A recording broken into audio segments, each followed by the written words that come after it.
जुआंवाचें पयलें पत्र आवेसवोर 4 कोरी आनी फोटकिरी संदेशकारां म्हज्या मोगाच्या भुरग्यांनो, देवाच्या आत्म्याचें प्रेरण आपणाक मेळ्ळां अशें सांगतल्या दर एकल्याक मानून घेवं नाकात, पूण हीं प्रेरणां कोसाक लावून खरेंच तीं देवाच्या आत्म्यांतावन येतात जाल्यार पळयात. कारण जायते फोटकिरे प्रवादी संवसारांत आयलोले आसात. देवाच्या आत्म्याच्या प्रेरणा वरवीं एक संदेश येता जाल्यार हाचे वयल्यान तो तुमी वळखूंक शकतात.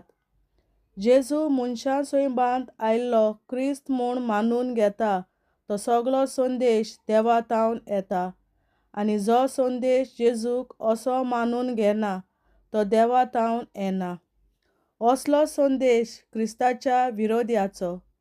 हो क्रिस्ताचो विरोधी येवचो आसा म्हूण तुमी आयकलें. खरेंच म्हणल्यार आतां लेगून तो संवसारांत आयिल्लो आसा.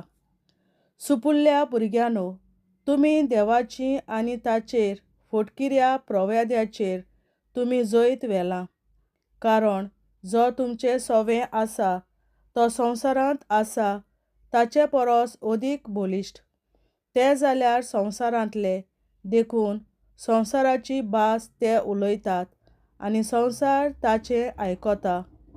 पूण आमी जेजूचे साक्षीदार देवाचे, जीं कोण देवाक वळखतात तीं आमचें आयकून घेतात. जीं कोण देवाचीं न्हय तीं आमकां कान दिनात. हाचेच वरवीं कोणाचो संदेश स्वताचो आनी कोणाचो फोटकिरो तो आमी वळखूंक शकता. मोगाची जोर आनी भावार्थ. देव म्हणल्यार मोग. म्हज्या आपुरबायेच्या भुरग्यांनो, एकामेकाचो मोग करुया, कित्याक मोग म्हणल्यार देवा कडचोच, आनी जीं कोण मोग करतात तीं देवातावन जल्मल्यांत आनी देवाक वळखतात. जीं कोण मोग करिनात तांकां देवाची वळख मेळूंक ना, कित्याक देव म्हणल्यार मोगूच. आपल्या एकल्याच पुता वरवीं आमकां जिवीत मेळचे खातीर देवान ताका संवसारांत धाडलो. हातूंत देव आमचो मोग करता म्हूण उगडापें जालें. हांव मोग म्हणटा तो हो: आमी देवाचो मोग केला तो न्हय, पूण ताणें आमचो मोग केल्लो तो. आमचीं पातकां नाटाक करूंक बली कसो आपल्या पुताक धाडून मोग दाखयल्लो तो. म्हज्या प्रितीच्या भुरग्यांनो, देवान जर आमचो इतलो मोग केलो, आमी एकामेकाचो मोग करूंक जाय.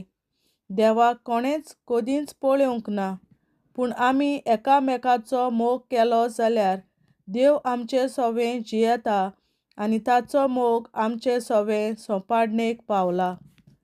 ताणें आपलो आत्मो आमकां दिला.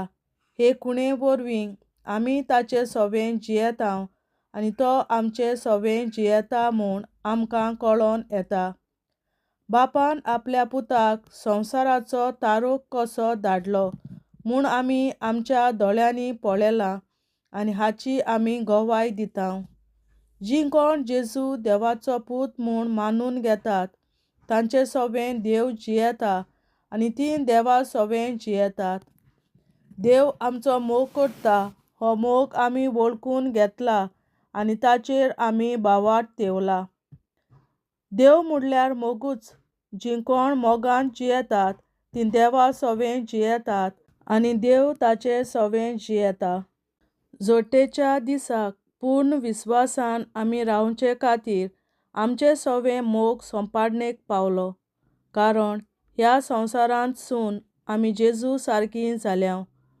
मोग आसा थंय भिरांत ना, परतेंच संपूर्ण मोग भिरांत पयस करता. कित्याक जंय कास्त आसूं येत थंय भिरांत आसा, आनी जाका भें दिसता ताचो मोग सोंपाडणेक पावूंक ना. ताणें पयलो आमचो मोग केलो देखून आमीय मोग करुया. हांव देवाचो मोग करतां अशें कोण म्हणटीत पूण आपल्या भावाचो वो भयणीचो द्वेस करतीत जाल्यार हीं मनशां फोटकिरीं. पूण देखतात त्या भावाचो वो भयणीचो तीं मोग करिनात जाल्यार आपणें पळोवंक ना ते देवाचो कशी म्हूण ती मोग करतलीं.